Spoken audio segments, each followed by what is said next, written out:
Nani?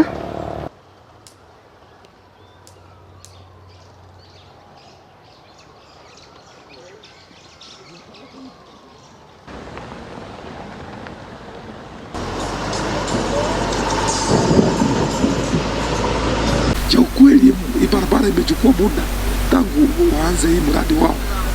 Naona inaleta madhara mingi, pikipiki zinaharibika, homa ndio hizo. Kila siku na ujao tuko na shida. Walianzisha hii mradi ya kujenga barabara kuanzia hapa mpaka Tumaini, lakini hawakumaliza. So iko na mashimo mingi sana.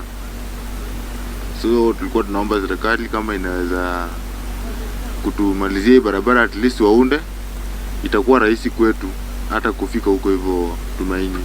Huwa hata inaharibu pikipiki zetu, hata bearing huwa zinakupa kila wakati, kila wiki, hata baada ya masaa ukipita hivi pikipiki yako imeharibika. Children are getting into throat problems because of the dust. Now if you look at the vehicles passing through here, if they drive at high speed, you can't even see the front.